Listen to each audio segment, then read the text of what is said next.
Here's to George, the curious little monkey.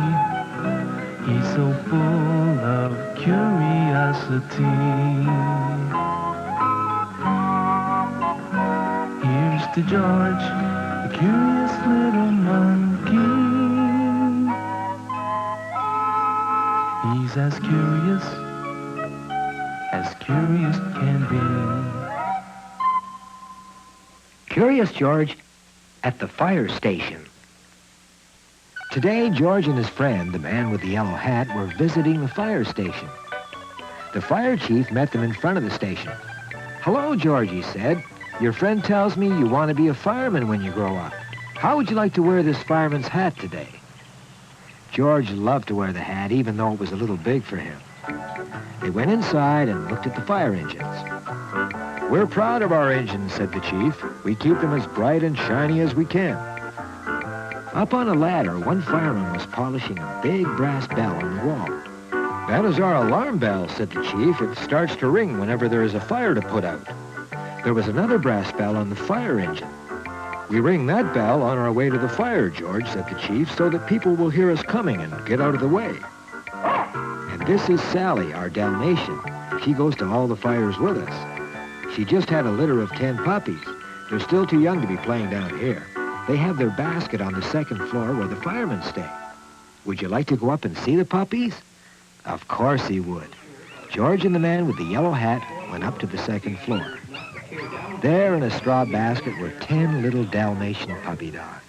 They were so small they could barely stand up. "Yip, yip, yip," they barked in their tiny voices. One of them tried to jump up and lick George's face.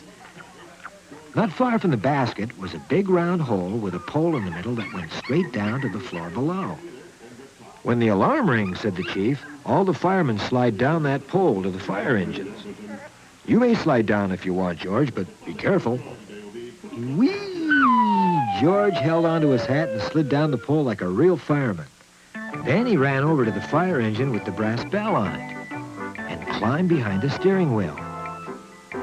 What would it be like to put out a real fire? George was curious. "Make way! Here comes George the fireman." George rang the brass bell on the engine. Clang, clang, clang. The firemen heard the bell.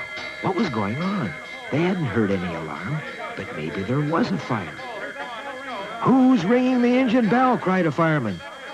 "Fire! Fire!" another one shouted. They all jumped into their uniforms and slid down the pole.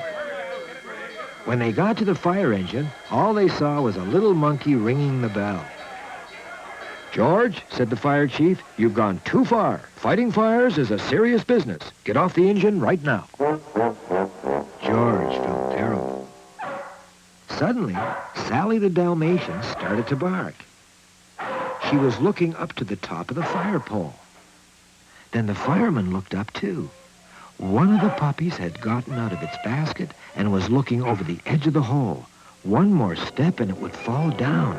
What could they do to stop it? But George knew what to do. Nobody could climb up the pole as fast as he could. With one hand, he held out his hat to catch the puppy in case it should fall. And sure enough, the puppy slipped and plop, landed right in George's hat. "Hooray for George!" shouted the fireman as George brought the puppy down. Then Sally licked it all over to make sure it was all right. "That was using your head, George," said the chief. "In fact, for saving the puppy, you're now an honorary fireman of our station. You can keep the hat, and you can visit us anytime. As long as you don't get into any trouble," added the man with the yellow hat. Then George and the man waved goodbye to everyone, and off they went in their little blue car.